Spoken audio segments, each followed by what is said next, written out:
우리는 훌륭한 국가에서 살고 있는가 흔쾌히 답할 수가 없다. 훌륭한 국가 없이는 훌륭한 삶을 살 수 없기에 사람들은 묻고 시도하고 좌절하고 또 도전한다. 도대체 국가란 무엇인가? 대한민국을 더 훌륭한 국가로 만들려면 우리는 각자 무엇을 어떻게 해야 하는 것일까? 나는 이런 의문들에 대한 답을 찾고 싶었다. 이 책은 오늘의 시점에서 내가 찾은 대답이다. 유시민 국가란 무엇인가 개정판 도서출판 돌베개. 맛있어. 너무 맛있어. 와, 아삭거리는 소리 들려? 와, 진짜 맛있다. 이 김치 어디에서 샀어? 김치 어디서 샀냐면 화 뭐? 무슨 김치라고? 그러니까 어디 김치냐면 바로 뜸들이지 말고 빨리. 도대체 어디 김치야? 화통김치. 화통김치라고. 국내산 재료로 100% 자체 생산하는 화끈하게 통하는 화통김치. 얼른 검색해서 사 먹어. 한글도 남보다 빨리 깨치고 참 똑똑했는데 갈수록 실력이 뒤처지는 것 같아 걱정이에요. 혹시 초등학교 교과서 본 적 있어요? 어려운 어휘가 너무 많아요. 학교에서는 어휘 개념을 하나하나 설명해 줄 시간이 정말 부족하잖아요. 그럼 어떡하죠? 내 아이의 어휘만큼은 내가 책임져야죠. 어휘 공부의 정성. 초등어휘 3000, 초등어휘 5000. 검색창에 초등어휘 3000을 쳐보세요. 눈에 들어가도 상처 위에 발라도 혹은 아이들이 실수로 먹더라도 괜찮아야 한다는 마음으로 달려왔습니다. 아이부터 어른까지 수아비스. 이렇게 좋은 화장품 전 국민과 나누기 위해 수아비스 아이 모델 선발 대회를 개최합니다. 아이부터 어른까지 수아비스. 아이를 포함한 가족 모두가 참여 가능합니다. 지금 검색창에 수아비스 화장품을 검색하세요. 아이부터 어른까지 수아비스. 평생을 수아비스와 함께할 모델 바로 여러분과 여러분의 아이가 될 수 있습니다. 아이부터 어른까지 수아비스.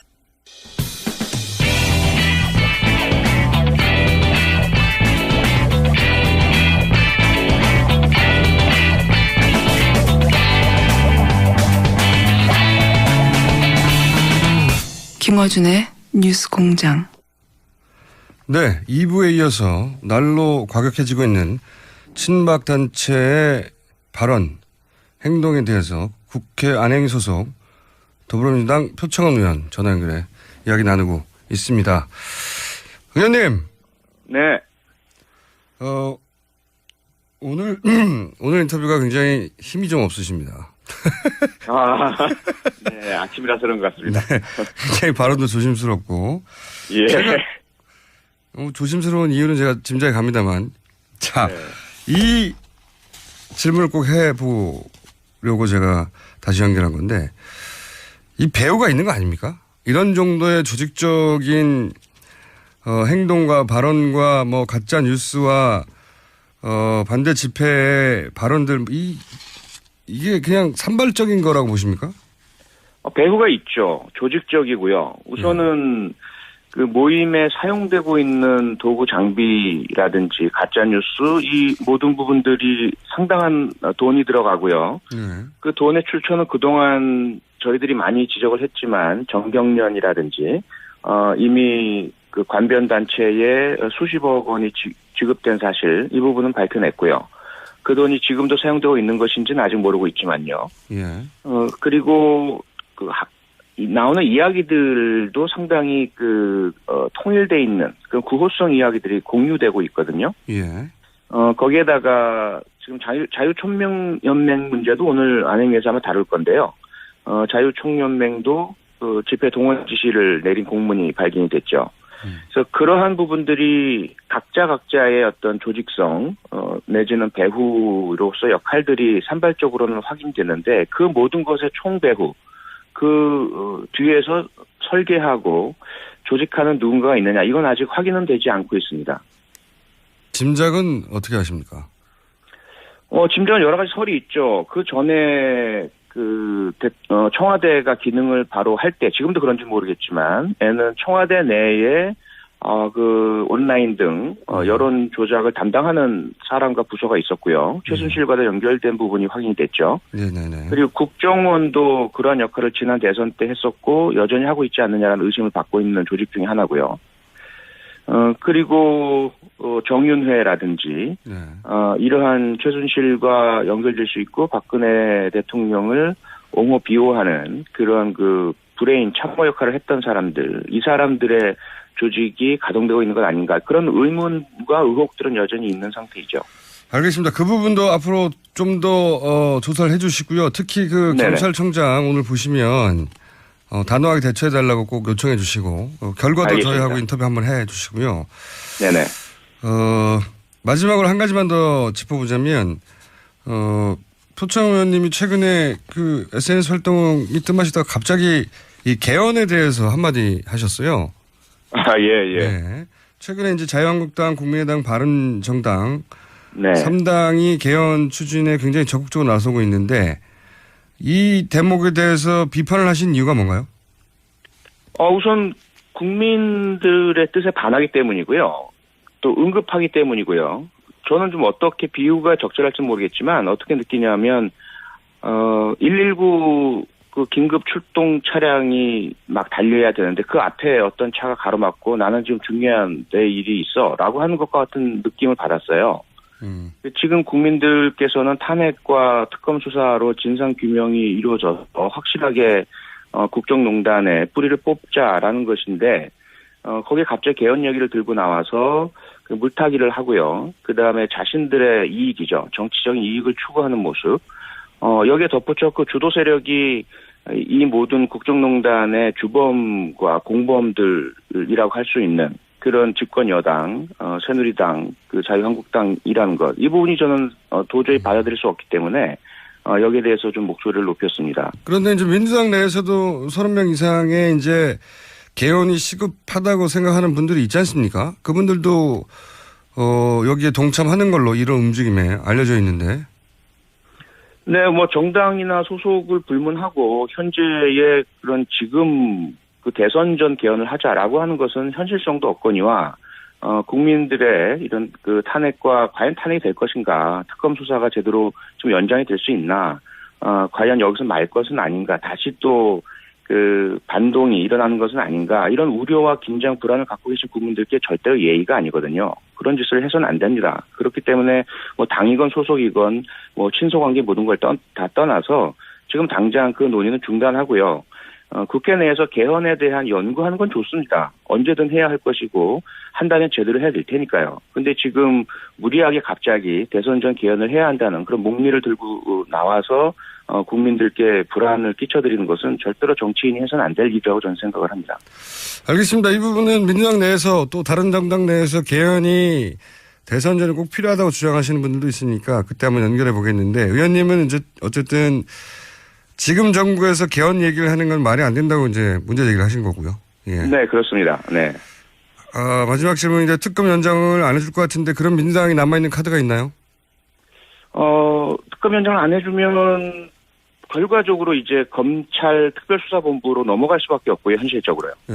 그러면 현재의 황교안 총리 특검 연장을 안 한다면 당연히 박근혜 최순실 부역 세력이라고 봐야 되고요. 본인도 그중에 일부라고 인정한 것이라고 봐야 되기 때문에 황교안 총리를 포함한 어떤 누구라도 검찰 특별수사본부의 수사에 지난 대선 때 국정원 사건처럼 개입하거나 방해하거나 하지 않도록 민주당 또 최선의 노력을 다해야 되겠죠.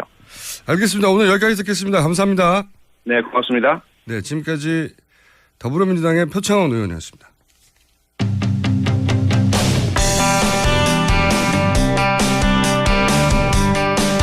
박근혜 대통령이 오늘 예정된 헌법재판소 최종 변론에 결국 불출석하기로 결정됐죠. 이 문제 관련 포함하여 박근혜 대통령 측의 여러 가지 여론전, 법적 근거에 대해서 한번 짚어볼까 합니다. 헌법학자, 고려대학교 법학전문대학원의 이준일 교수님 전화 연결됐습니다. 안녕하세요. 안녕하세요. 네. 박 대통령이 왜 최후 진술을 안 하는 걸로 결정했을까요? 뭐 다 잘 아시는 것처럼 한 두 가지 정도 이유가 있지 않을까 싶은데요. 기본적으로 뭐 대통령께서 그동안 뭐 수첩이나 뭐 어떤 자료 없이 토론하거나 대화하는 능력이 좀 많이 부족한 부분이 있었기 때문에 아마 부담을 느낀 것 같고. 예, 그 부분은 뭐 또한 네. 또 하나는 뭐 현실적으로 여러 가지 계산한 결과 재판에 유리한 뭐 결과를 도출할 수 없을 것 같다는 판단, 뭐 그런 두 가지가 아닐까 싶습니다. 토론 능력에 대해서는 많은 언론도 거론했고 국민들도 짐작하는 바인데 현실적 이익이 없다는 게 무슨 뜻입니까? 아무래도 뭐 지금까지 그 증언이나 증거를 통해서 뭐 대통령에게 사실상 뭐 유리한 증거들이 없었고, 사실 나와서 뭐 대통령이 사실 그 증언하거나 또 신문을 받게 되면 뭐 오히려 불리한 증거들만 더 많이 나올 수 있는 뭐 그런 점 때문에 그런 계산이 있었지 않나 이런 생각이 듭니다. 그렇군요. 나와서 해봐야 이익이 없을 것이다. 예. 네. 그런데 보통 재판에서 이런 최후 진술권을 행사하지 않고 포기하면은 재판관에게 좀 불리한 인상을 주지 않나요? 뭐 그런 건 아니겠지만은 뭐 어쨌든 그 적극적으로 자기를 방어할 수 있는 기회를 스스로 포기한 것이기 때문에 뭐 그 자체는 뭐 저희가 바깥에서 생각해 볼 때는 실제로 나가서 어떤 이야기를 해도 본인에게 유리한 점이 없기 때문에 방어권을 포기한 것이 아닌가 이렇게 판단이 듭니다. 알겠습니다. 총평부터 한번 해보죠. 지금까지 오늘 이제 최종 변론 기일이기 때문에 이때까지 16번 있었나요? 변론이 쭉 있었는데 일단 전문가로서 총평 먼저 좀 해주십시오. 글쎄 대통령 탄핵이라고 하는 것은 대단히 중요한 지금 재판인데요. 예. 대통령 측 대리인단의 변론 수준 이런 것들이 품격에 맞지 않는 그런 변론이 아니었는가. 그리고 좀 많은 지연 전략들 이런 것들이 뭐 국민들 눈살을 좀 찌푸리게 하지 않았나 그런 생각이 듭니다. 좀 더 저도 사실은 치열한 토론이 있을 줄 알았는데 뭔가 예리하고 치열한 토론이 있을 줄 알았는데 그런 건 거의 없었어요. 좀 구체적인 사례로 이게 변론 수준이 형편없었다고 하는 것에 대한 신뢰를 좀 들어봐 주십시오. 어떤 부분에서 그렇게 느끼셨는지. 실제로 그저께 그런 대리인단 새로 가입한 참여한 대리인단들의 그런 막말 또 고성 또 잘 아시는 것처럼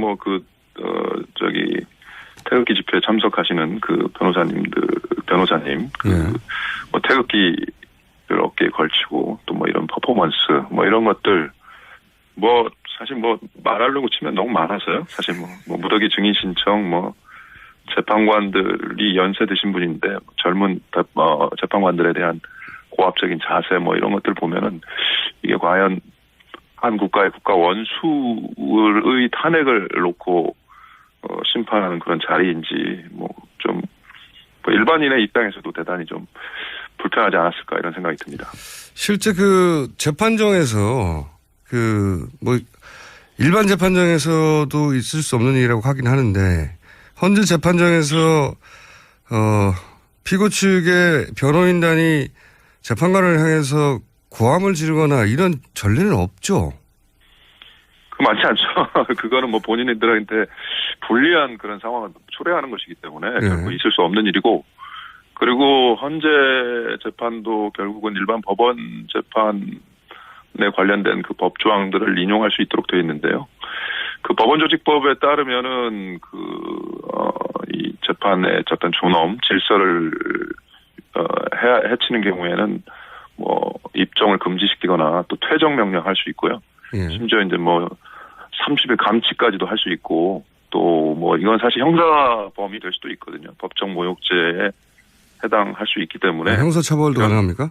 네, 이런 법원의 이런 재판을 방해하거나 위협을 주는 행동은 특히 모욕, 소동을 벌이는 이런 행동들은 형사처벌 가능하고, 지난번에 이 통진당 사건 때도 아마 대리인단 쪽에서 조금 그런 언행을 하다가 아마 보수단체의 고발로 수사가 좀 진행이 됐던 그런 전례도 있습니다. 그렇다는 얘기는 만약에 지금 박근혜 대통령 변호인단이 재판부를 향해서 폭언을 하거나 고함을 지르거나 했던 행위들에 대해서 고발을 하면 처벌을 받을 수도 있다는 얘기네요.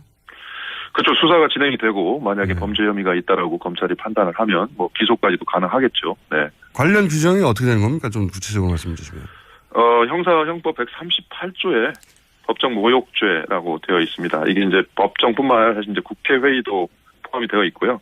그런 그 재판이나 회의를 방해하거나 위협하는 그런 모욕적인 발언, 소동 이런 행위를 하는 경우에 처벌할 수 있도록 그런 조항이 되어 있습니다. 이 고발은 꼭 그 헌재가 해야 되는 겁니까? 아니면 뭐 고소고발이라고 하는 것은 뭐 형사소송법에 규정되어 있는 것이기 때문에 예. 고발은 그 범죄 혐의를 알고 있는 시민들은 다 할 수 있는 거죠. 네. 일반 시민들도 이 문제를 문제 삼아서 고발할 수 있다는 얘기네요. 그렇습니다. 네. 그렇군요. 자, 아까 지연도 말씀하셨는데 대통령 대리인단이 한 행위의 대부분이 사실 지연이 아니었나 짐작될 정도로 대부분 언론에서도 이게 지연 아니냐 그랬는데 전문가가 보시기에는 어떤 부분들이 그런 의도적 지연이라고 볼 수 있습니까?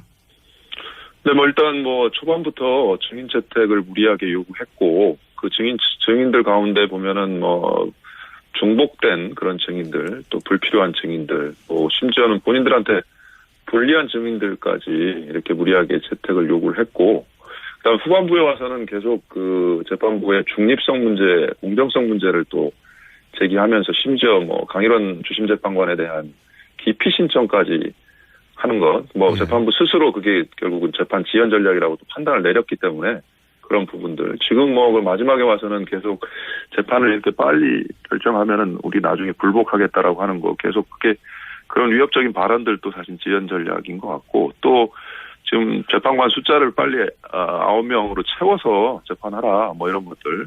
그리고 최근에는 나중에 재심을 청구하겠다 이런 것들 다 결국은 심판을 지연하려는 전략들로 이렇게 이해가 될 수 있을 것 같습니다. 헌재 지금 대통령 탄핵 결정은 재심이 없지 않습니까?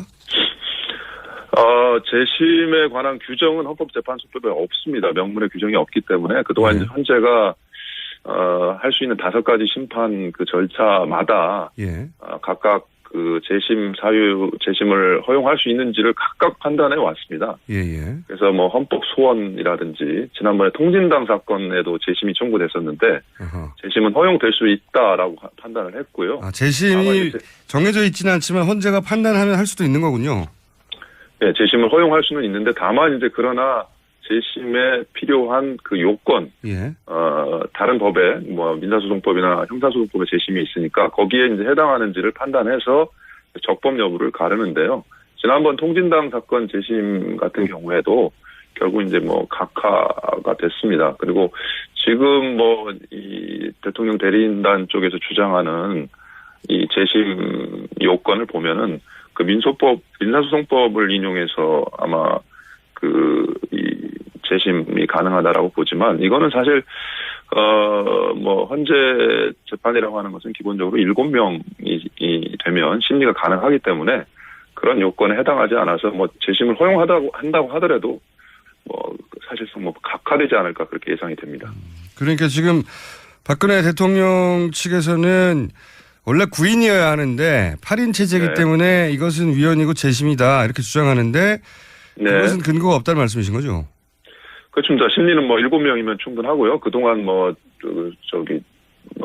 지연 전략으로서 이분들이 사용했던 것도 사실은 7명 될 때까지 기다렸던 건데 이제 와서 자신의 주장들을 번복하고 오히려 그것을 반대로 또 주장하기 때문에 이게 앞뒤가 좀 안 맞는 주장이죠, 사실. 알겠습니다.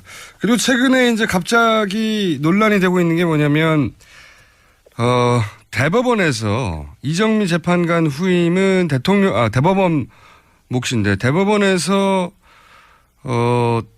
최종 변론 이후에 후임을 지명하겠다 해서 논란이 되고 있습니다. 이게 우선은 왜 논란이 되고 있는지를 설명해 주시고요. 그리고 어떻게 하는 것이 바람직한 방향인지도 설명해 주십시오. 잘 아시는 것처럼 현재 재판관 9명인데요. 그중에 이제 3명을 대법원장이 지명하도록 되어 있고 지금 이정미 그 소장 권한대행이 아마 이제 대법원장 지명 케이스이기 때문에 이정미 재판관 후임은 이제 대법원장이 지명하도록 되어 있죠. 그래서 원래 절차대로 한다면 퇴임 한 달 전부터 절차를 개시해서 또 국회 인사청문회 이런 거 받아야 되니까 원래대로라면 맞는 절차인데 지금 이제 미묘한 시기이고 또 대리인단 쪽에서 8인 체제, 7인 체제 이런 그 위헌 논란을 제기하면서 심판에 영향을 미치려고 하는 이런 과정이기 때문에 대법원장이 지금 만약 그 재판관 후임자를 지명하게 된다라고 한다면 사실상 뭐 대리인단 쪽에서는 그 임명 절차를 완료하고 재판을 진행하라고 하는 것이기 때문에 심판에 영향을 끼칠 수 있으니까 대법원장으로서는 좀 신중하게 최종 변론이 아니라 사실은 최종 선고 이후에 후임자를 지명하는 것이 저는 바람직하다라고 생각이 듭니다. 그러니까요. 지금 사실은 대통령 측 변호인단에서는 9인이 아니라 8인이 문제라고 하는 것도 이거하고 연결된 것 같은데, 그러니까 9인이 될 때까지, 이정미 재판관 후임이 결정될 때까지 판결하면 안 된다는 주장을 하는 거지 않습니까? 맞습니다. 예. 근데 이제 보통 9인이 만약에 후임이 지명이 되면 실제 후임이 결정될 때까지는 인사청문회 비롯해서 한 달을 걸리잖아요. 그렇습니다. 예. 그러니까 만약에 이 주장을 대통령 측의 주장을 받아들이면 한 달 이후나 연기된다는 얘기고, 그죠? 한 달 되고요. 사실 그 이정미 재판관 채워줘도 사실 8명이고요. 예. 지난번에 퇴임한 소장 케이스까지 하게 되면 사실은 이제 그래야 9명이 되는 거니까. 예. 그리고 소장은 또 국회 동의가 필요한 거라서 사실 더 길 수 있거든요. 그러면 사실 한 달이 아니라 2달, 3달 뭐 엄청 길어질 수 있어서 이건 뭐 지연 전략이 하나가 아닌가 이런 의심을 받기 때문에 대법원장으로서도 좀 이런 그 현실적인 측면을 고려해서 최종 선고가 난 이후에 지명하는 것이 현명하고 신중한 판단이 아닌가 저는 그렇게 생각하고 있습니다. 대법원장이 그래봐야 결국 2주 후인데요. 지금 대략 2주 후에는 맞습니다. 네, 판결이 날 것 같은데. 근데 이제 지금 아주 미묘한 시점에 그 가운데 할 수도 있다는 거지 않습니까? 최종 변론 이후라고 하면 최종 변론이 오늘이니까 오늘부터 앞으로 2주 안에 할 수도 있다. 예. 맞습니다. 이제 뭐 하는 거는 뭐 대법원장의 권한이기 때문에 저희가 뭐라고 할 수는 없겠지만 그러나 뭐 법원에 계신 분들이 다 신중하고 특히 대법원장까지 하시는 분들은 뭐 여러 가지 것들을 다 고려하실 수 있는 분이기 때문에 이런 사정들을 다 고려해서 뭐 현명하게 그렇게 결정하리라고 저는 생각하고 있습니다. 그런 바람이긴 한데 하필 이 시점에 맞습니다. 예, 탄핵 심판 이유가 아니라 최후 변론 이유라고 대단히 미묘한 발표를 해서 이 부분에 대해서 만약에 1주나 2주 이내에 그러니까 탄핵 최종 심판 결론이 나기 이전에 만약에 지명이 되면 그것도 큰 논란이 한번 일어나겠군요. 지명이 돼도 뭐 그 또 절차라는 게 있기 때문에 아직 확정되었다라고 볼 수 없고요. 또 그렇기 때문에 그 헌재 최종 선고에는 뭐 크게 영향을 주지 않을 것 같고 헌재 스스로도 영향받지 않을 거라고 그렇게 이야기를 해오고 있기 때문에 뭐 후임자 지명과는 상관이 없겠지만 그럼에도 불구하고 오해를 받을 수 있는 그런 결정은 대법원장이 하지 않는 것이 바람직하다 그게 제 생각입니다. 알겠습니다. 또 한 가지 이제 이거 굉장히 전문적인 내용인데 박근혜 대통령 측에서는 모든 거를 다 문제 삼고 있는데 그 중에서 아예 국회 의결 과정도 위헌이라고 주장하고 있어요. 이게 왜 이런 말이 나온 건지 모르겠는데 국회에서 의결했던 것도 위헌이다. 이 주장은 왜 나온 겁니까? 두 가지 점이 아마 지적이 되는 것 같은데요. 하나는 지금 그 탄핵소추 절차에서 반드시 이제 법제사법위원회, 법제위원회의 그 조사를 받았어야 하는 거 아니냐라고 하는 건데 이건 법상 뭐 반드시 받아야 되는 절차가 아니고 받을 수 있는 임의적 절차이기 때문에 일단 절차 위반이라고 하는 주장이 좀 의미가 없는 것 같고 두 번째는 탄핵 사유를 최초에 13가지로 아마 제시를 했는데 그 탄핵 사유마다 의결이 필요했다라고 이렇게 아마 주장을 하는 것 같은데 이 부분도 지금 국회법상 탄핵소추 의결은 뭐 그렇게 사유별로 뭐 해야 된다라고 하는 그런 강제 규정이 없고 그저 그냥 성명과 지위, 탄핵소추 사유를 들어서 의결하면 된다라고 되어 있기 때문에 뭐 현행법상으로는 문제가 없는 것으로 이렇게 보입니다. 알겠습니다. 그러니까 이게 평상시라면 문제 삼지 않을 것도 이제 작은 꼬투리라도 있으면 잡아서 문제를 삼고 있는 중인 거군요. 말하자면. 네.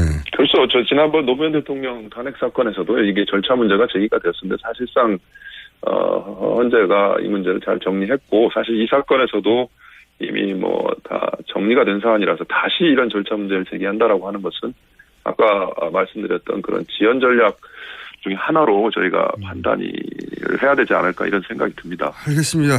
워낙 많은 사안들을 문제 삼고 있어가지고 근데 최근에 이 문제 한번 여쭤볼게요. 최근에 갑자기 등장한 이 설인데 탄핵 선고 전 하야설이 있습니다.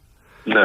대통령이 만약에 탄핵이 선고되기 전에 저는 개인적으로 하야하지 않을 거라고 생각하지만 혹시라도 하야된다면 하야하면 법적으로는 어떻게 되는 겁니까? 하야하면.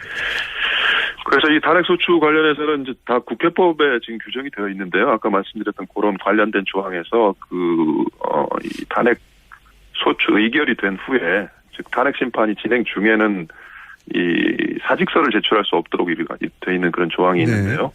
그거는 뭐 임용권자가 있는 경우에 해당하기 때문에 대통령은 기본적으로 임용권자가 없고 선출직이니까 일반적인 판단은 뭐 하야는 할 수 있다. 그리고 제 개인적인 생각으로는 뭐 탄핵이라고 하는 것은 사실상 국회와 대통령 간의 어떤 정치적 갈등이라고 하는 측면을 담고 있기 때문에 대통령이 하야해서 그런 문제가 해결이 된다라고 한다면 뭐 그거는 유의미한 판단이기 때문에 뭐 허용할 수 있다 법적으로 정치적으로 예, 법적으로는 가능하다. 되지만 예. 다만 이제 탄핵 심판이라고 하는 것은 한 개인 대통령이라고 하는 고위직 공무원을 파면시키는 어떤 징계 절차이기도 하지만 사실은 이제 이런 국가기관이 헌법을 위반했다라고 하는 것을 확인하는 어떤 그 헌법 재판이기 때문에 그동안 헌법재판소는 이런 어떤 개인의 이익을 넘어서 이런 헌법적 어떤 해명 내지는 어떤 이런 반복 이런 헌법 위반 사실의 반복이 고려되는 사안에서는 이런 주관적인 이익이 없다라고 하더라도 이런 객관적인 이익, 그러니까 헌법을 수호한다는 이익 때문에 판단을 해왔기 때문에 판단을 저는 할 거라고 보고 또 해야 된다라고 이렇게 생각이 듭니다. 하야는 할 수 있지만 그럼에도 불구하고 탄핵과 관련된 선고는 이루어질 거다 이렇게 보시는 거군요. 탄핵 선고는 이루어지는데 이제 여기서 중요한 것은 대통령이 하야하게 되면은 이제 이미 전직 대통령이 돼버리기 때문에 예. 파면이라고 하는 제도는 현직 대통령을 강제로 물러나게 하는 제도라서 헌재가 대통령의 헌법 위반은 판단할 수 있다고 하더라도 파면 결정은 결국 할 수 없다 이런 생각이 듭니다.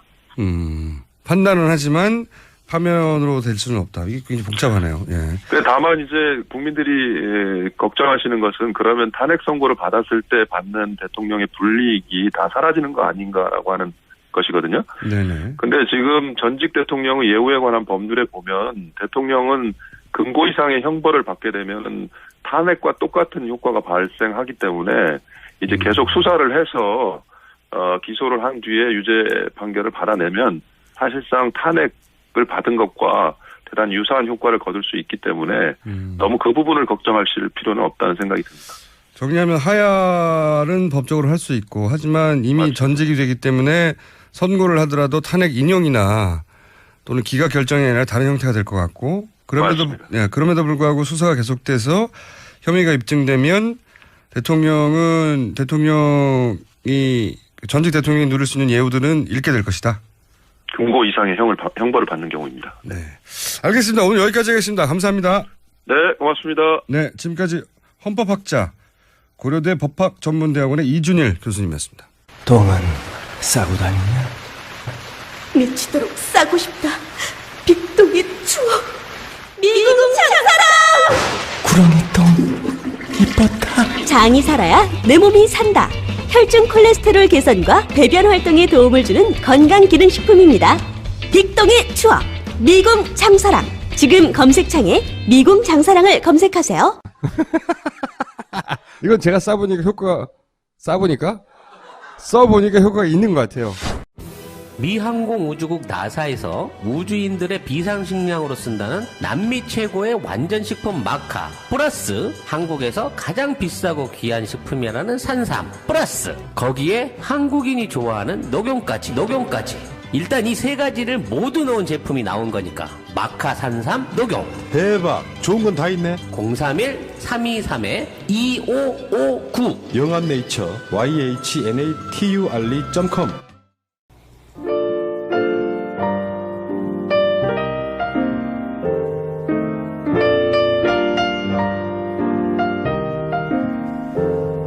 예, 불친절한 AS. 안현주 씨가 지난 토요일 택시를 타는데 안승길 기사님께서 같은 한신이 가족인 것 같기도 하고 이거 김어준 같은 양반 덕에 정치 참여가 늘어났다. 난데없이 공장장을 소환했다. 이런 제보를 해주셨습니다. 가족이 아닌가 싶은데요. 네. 자, 그리고 저희 홈페이지에 한 청취자가 제보한 내용인데 청년 암살 살수단 지원자를 모집한다. 언제라도 죽음을 준비한 분으로 유서를 작성해 두신 20대부터 65세까지 무술에 능한 분. 참네. 사직생의 각오로 자초될 위기에 대한민국을 구하고자 하는 애국 열사를 모집합니다. 이런 문자를 보내고 이게 톡인 것 같기도 한데요. 톡을 쓰고 유포하고 수사해야 한다는 겁니다. 이게 말이 되나요? 암살단을 모집한다고? 야, 이게 진짜 7, 80대 남미에나 있던 일인데 철저하게 수사해야 되나 봅니다. 뉴스공장 해외에서도 듣자 쿠웨이트에서 하루도 빠짐없이 듣고 있는 박정미 씨. 네, 계속 들어주십시오. 그 외에 오늘은 친박단체 행동에 대해서 걱정하고 화내신 분들 굉장히 문자 많이 보냈습니다. 철저히 수사해야죠. 예. 저희도 관련자, 관련 단체, 그 배후 모두 철저히 수사해야 되는 겁니다. 뉴스공장도 계속 이 뉴스를 추적해 가겠습니다. 여기까지입니다.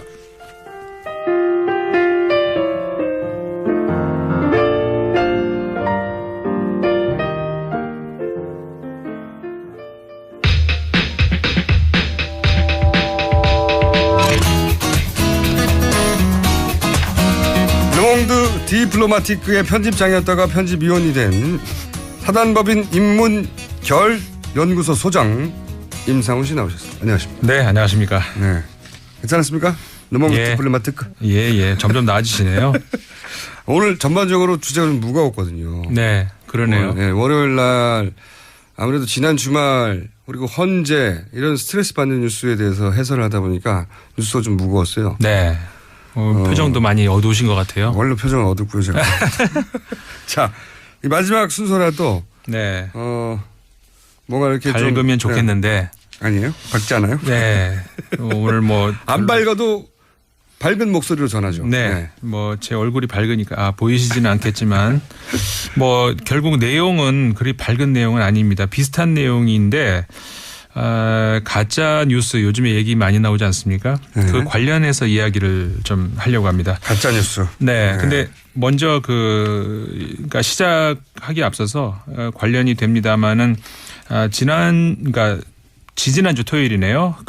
바로 그저께 말고 지지난주 토요일 그 미국의 신문이죠. 그 뉴욕 타임스의 기사가 하나 실렸는데 그거를 먼저 소개를 하나 해드릴까 싶어요. 이게 뭐냐면 진보가 절대적으로 옳다 이런 어떤 배타적인 신념 그런 도덕적인 우월감 지나친 우월감 이런 것들이 트럼프의 지지율을 살찌운다 이런 내용의 기사가 하나 실렸습니다. 뭐 일리 있는 얘기죠. 그렇죠. 그러니까는 이게 실제 그 2명 3명 정도의 그 인터뷰를 해가지고 실린 기사인데요. 그러니까는 그 40대 중반입니다. 한 이제 미국 시민이죠. 지난 대선에서 이제 트럼프를 찍은 사람인데요. 원래부터 그 보수 진영의 그 보수를 지지했던 사람이었기 때문에 뭐 트럼프가 꼭 뭐 어떤 사람이라서 찍은 게 아니라 이제 보수 후보라서 공화당 후보라서 트럼프를 찍은 사람입니다. 근데 찍은 다음에 그다음에 이제 일련의 미국에서 벌어지고 있는 일들을 보니까 이건 아닌가 보다 싶은 거죠. 그러면서 트럼프를 찍은 건 잘못한 것 같다 이런 생각을 하던 참이었는데 그 다음에 자신에 대해서 너 누구 찍었니? 그 트럼프 찍었다. 거기서 쏟아지는 그 비난. 너 때문에 이렇게 된 거야. 예. 너 때문에 이렇게 됐다가 아니라 그러니까 나라 걱정이 아니고 자신한테 돌아오는 어떤 비난. 너 그러고 제정신이야? 너 미친 거 아니야? 그리고 뭐 도대체가 이제 무슨 생각으로 사는데 너는 그런 트럼프를 찍었냐? 이런 식으로 이제 날아오는 그거에 대해서 굉장히 당혹하면서 결국은 점점 시간이 갈수록 이 진보주의자라고 내세우는 사람들에 대해서 증오감을 품게 되더라는 겁니다. 그게 사적으로 받아들인 거죠. 그렇죠. 네, 자기는 공화당 후보라서 보수 후보라서 찍었는데 거기에 대해서 잘못됐다고 생각을 하는데 거기다 대놓고 네가 그렇게 해서 네가 무슨 생각을 한 거야라고 이제 사적으로 공격하는 걸 받아들여서 이제 방어적으로 가나요? 그렇죠. 그러면서 아까 말씀드렸다시피 그 트럼프를 찍은 직후에는 후회를 했는데 지금은 골수 트럼프 지지자로 돌아섰다는 거예요. 오히려. 네.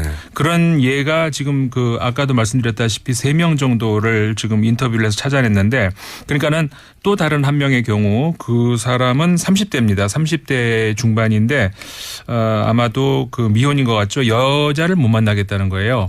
왜냐하면 지난번에 한 번도 경험이 여자를 그 좀 교제 중이었는데 그러니까 먼 거리였던 모양이죠. 이제 그 뭐 메시지 상으로 그랬는지 아니면 뭐 교제 중이었는데 자신이 트럼프를 찍었다는 사실을 말할까 말까 망설이다가 말을 했더니 결국 이제 잘 진행될 것 같아서 말은 해야 될 거 아닙니까? 말을 했더니 여자 반응이 뚝 끊어졌다는 거예요. 갑자기. 너랑은 만날 수가 없다고. 그러니까 특히 사실은 여성에 대한 공격이 많았으니까요. 그렇죠. 트럼프는. 그렇죠. 여성들이 이거를 견디기가 어려웠겠죠. 그러니까 그러면서 이 사람도 역시 그러면서 그러니까 누군가가 자기를 공격할까 봐 트럼프를 찍었다는 이유로 공격할까 봐 그리고 왜 미국에 가면 식당이나 이런 데도 트럼프 지지자들은 출입금지 이런 식당들도 간혹 있단 말이죠. 그러니까 도대체가 왜 내가 트럼프를 찍었다는 이유로 이런 대우를 받아야 되나 하는 물론 그 제가 이제 그 마음속으로 정서적으로는 이 사람에 동의할 수 없습니다만은 어쨌든 민주사회 아닙니까? 뭐 법적으로 합법적으로 투표 권한이 부여가 돼서 찍었는데 그 이후로 이 사람이 살 수 없을 만큼의 어떤 이런 비난에 시달리고 있다면은 살 수는 있겠지만 사회생활을 할 때 숨겨야 하는 거죠. 그렇죠. 근데 이제 이렇게 되다 보니까 이 사람도 마찬가지로 골수 트럼프 지지자로 돌아섰다는 얘기예요. 그러니까 자기 잘못을 인정하느니 그렇죠. 그거를 정반대로 옹호해서 왜냐하면은 이거 봐 이렇게 알고 보면 훌륭한 대통령이라고 말하고 싶은 마음이 생겨요. 말하고 싶은 거죠. 동일시하는 거죠. 자기하고 트럼프의 성공 그렇죠. 여부를. 왜냐하면은 아마 청취자분들도 잘 생각을 해보시면 동의를 하실 것 같은데 나의 그 존재가 나의 몸만이 아니고요. 내 주변에 있는 내 소유물이라든가 나와 관련되어 있는 이런 것들 그다음에 나의 사상 이런 것들이 전부 나의 같은 존재거든요. 소유까지 다 존재가 되는데 그러니까 에릭 프롬이 소유의 존재다 이거 했잖아요. 근데 이게 굉장히 철학적으로 가시고 있는. 근데 이거 뭐 많이 알려진 얘기니까. 어디서 알려진 얘기입니까? 이건 누구나한테 알려져 있는. 그러니까 이 소유라는 것이 존재에 대비되는 것이 아니라 생각해 보세요. 나한테 욕을 해서만 내가 기분이 나쁜 게 아니고 내 주변 나와 관련된 모든 그렇죠. 것들. 가족을 욕을 했을 때도 기분 나쁘잖아요. 나의 평판, 나의 친구, 그렇죠. 뭐 나의 가족. 그다음에 내가 누굴 찍었냐에 가지고 나의 정치적 신념. 욕을 하면은 내가 욕을 먹은 것 같이 기분이 나쁘잖아요. 그러니까 그런 심리라는 거죠. 똑같이 그렇게 되는 거예요. 그러니까 자기 자신에 대한. 그렇다고 욕을 하지 마요. 잘못했는데.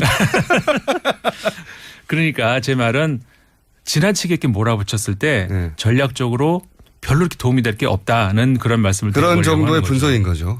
그렇죠. 그러니까는 이게 그 나쁜 뉴스하고도 관련이 될 수가 있는데. 가짜 뉴스요. 가짜 뉴스 관련이 되는데. 나쁜 분이네. 그걸 들으시고. 페이크라는 말 쓰지 않습니까? 페이크 뉴스. 이게 워낙에 지금 세계적으로 이슈가 되다 보니까 새로운 신조어들이 막 나오죠. 네. 그리고 이제 프랑스 뉴스를 봐도 페이크 뉴스라고 그냥 영어를 그대로 갖다 쓰기도 하고 그러더라고요. 근데 재밌는 게 이게 F로 시작하지 않습니까? 페이크 할 때. 근데 3F 참 F. 그러니까 페이크 말고 팩트. 그다음에 feel. 이 세 개 F로 시작하는 세 단어가 지금 계속 같이 이렇게 어울리고 다니고 있거든요. 그게 왜 그러냐면은 사실 페이크 뉴스 같은 경우 그러니까는 가짜 뉴스 이게 작년 대선 미국 대선 때 대선 막판에 치달을 때 한참 문제가 됐었죠. 그때 이제 어떤 많이 유명한 어떤 그 인터뷰가 있었어요. 깅리치라고 하는 이게 트럼프 진영의 어떤 그 참모였죠. 인터뷰 중에 그 트럼프 진영에서는 오바마 대통령 하에서의 미국이 치안도 나빠지고 막 공격을 하지 않았습니까? 그거에 대해서 이제 기자가 어디가 나빠졌냐? 지금 통계상으로는 지금 치안이 좋아지고 있고 경제도 좋아지고 있고 그러는데 어디가 나쁘다는 거냐? 거기에 대해서 즉답은 못 하고 어쨌든 나빠지고 어쨌든 나빠졌다. 근데 거기에 대해서 기자가 이건 팩트다. 그러니까는 그건 당신들 팩트인지 몰라도 내 팩트는 다르다. 그리고 당신들은 리버럴 그러니까 민주당을 얘기하는 거죠. 당신들은 그렇게 얘기하지만 그렇게 얘기하니까 이제 기자가 우리 얘기가 아니라 FBI에서 나온 거다. 그러니까는 어쨌든 간에 그건 당신들 얘기고 국민들은 그렇게 안 느낀다 하면서 feel이란 말을 써요. feel. 예. 그러니까 그러면서 팩트하고 feel 사이에서의 이게 그러면 도대체가 그 팩트를 믿어야 되냐, feel을 믿어야 되냐 이런 얘기가 나올 수가 있잖아요. 근데 이걸 사실 엄밀히 따지고 보면은 우리가 믿는다는 것 자체는 그거는 feel이죠. 네. 팩트는 그러니까 우리가 팩트를 믿을 수도 있지만 결국은 믿는다는 것은 우리가 믿고 싶은 걸 믿는 거죠. 그렇죠. 지금. 믿고 싶은 걸 믿는 것이지 우리가 눈에 보여준다고 믿는 건 아니거든요. 결국은 그러니까는 뭐 우리나라 현상도 마찬가지고 전 세계적으로 지금 올해 5월에 프랑스 대선이 있죠. 그다음에 9월에 또 독일의 총선이 있습니다. 그 당장 지금 프랑스하고 독일이 두 나라가 난리가 났어요. 네. 왜냐하면 작년에 영국에서 브렉시트가 한번 이런 가짜 뉴스들로 결국은 그렇게 물론 그게 몇 퍼센트의 그 어떤 영향을 줘서 그렇게 된다는 걸 정확하게 나오지는 않았습니다만 어쨌든 간에 큰 영향을 미쳤다고 나오고 있거든요. 트럼프 당선에 가짜뉴스가 기여했다 말하고 있죠. 트럼프도 그렇고. 예. 그렇죠. 영국 브렉시트도 그랬고. 예. 그러니까 이건 지금 그 프랑스 대선과 독일 총선을 앞두고 두 나라가 이제 난리가 난 거예요.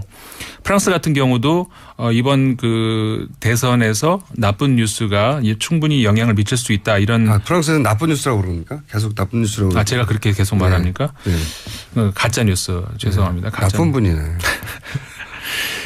가짜 뉴스. 제가 나쁜 거하고 가짜하고 이렇게 헷갈리나 봐요. 그러니까 이게 이런 거 같아요. 네가 믿고 싶은 대로 믿어라. 네. 사실 검증 가능한 팩트가 따로 있는데 네. 그게 이제 불리한 거예요. 네. 이쪽 세력한테는. 불리하니까 이 뉴스 보지 말고 네. 우리 편들은 그냥 네가 믿고 싶은 대로 믿어. 그렇죠. 그런 믿고 싶은 대로 믿는데 도움이 되는 가짜뉴스를 계속 생산해 줄게. 네. 이런 메커니즘이 생긴 것 같아요. 그러니까 네. 이제 사실 가짜 뉴스라고 하는 것에서도 이 가짜라는 게 말이죠. 사실 그 거짓말이었다. 만약에 예를 들어서 오늘 월요일 아침에 김어준 공장장이 여기에 없었다. 이건 녹음된 걸 트는 것이다. 네. 이거는 가짜잖아요. 네. 그런 가짜면은 금방 밝혀지는 거고 상관이 없는데 그런 게 아니고 사실 우리가 팩트 체킹이라는 말을 요즘에 많이 씁니다만은 팩트라는 것이 특정 시간에 특정 공간에서 벌어지고 있는 사건들을 팩트라고 하잖아요. 근데 그건 무한대로 많거든요. 그러니까 어떤 팩트를 골라서 그걸 어떻게 조립을 하느냐에 따라 가지고 그거에 대한 해석이 얼마든지 달라질 수가 있다는 거죠. 네. 사실과 사실이 아닌 걸 뒤섞는 건 굉장히 쉬운 일입니다. 네. 그러니까는 학계에서도 정말 중요한 건 팩트 자체가 아니라 팩트를 어떻게 해석을 하느냐. 네. 팩트의 의미가 중요하거든요. 그러니까는 그 의미를 어떻게 만드느냐는 팩트 가지고는 안 되는 거죠. 팩트를 어떻게 연결을 하느냐 갖고 수십만 가지 의미가 나올 수가 있다는 거예요. 근데 이제 가짜뉴스가 무서운 것은 지금은 그냥 해석. 네. 사실 해석을 완전히 반대로 하거나 다르게 하는 거는 과거에도 언론들이 사설을 통해서 똑같은 사건 보고 정반대로 해석하기도 했는데 네. 이 가짜뉴스는 사실관계 자체를 틀어버리니까요. 네. 사실을 앞부분은 사실인데 뒷부분은 사실이 아닌 걸 갖다 놓고 결론을 내니까 네.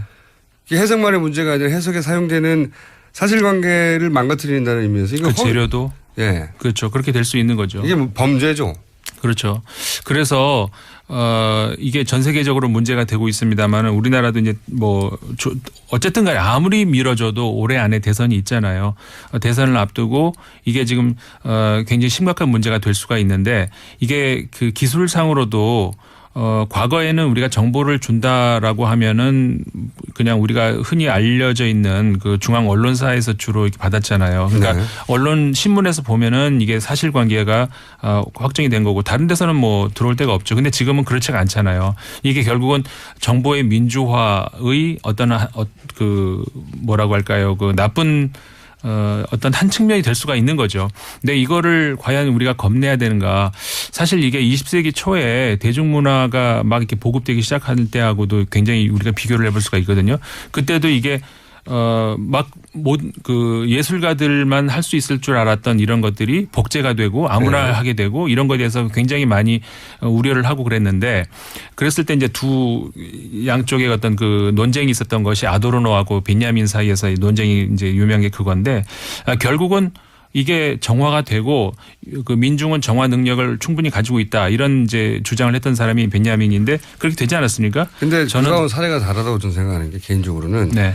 이거는 정치적 목적을 가지고 돈을 투입해서 의도적으로 만들어내는 거고. 물론 제가 말씀드리고 싶은 것은 이런 것에 대한 범죄 행위를 말하는 게 아니고 이런 어떤 나쁜 측면이 나오잖아요. 이런 그 한마디로 말해서 기술이 발달하고 얼마든지 누구나 마음만 먹으면은 인터넷상에서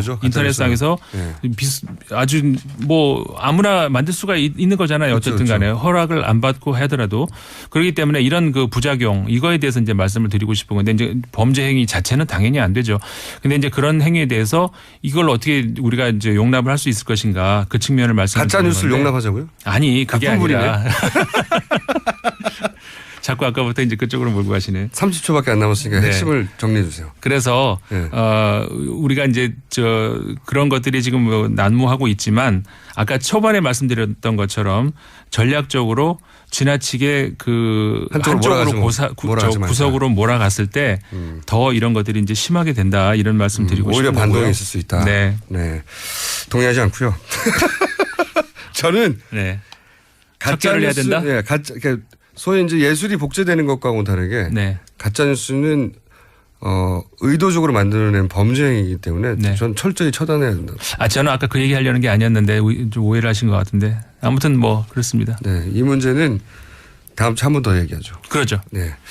지금까지 르몽드 디플로마티크의 임상훈 편집위원이었고요. 저는 김어준이었습니다. 내일 다시 뵙겠습니다. 안녕.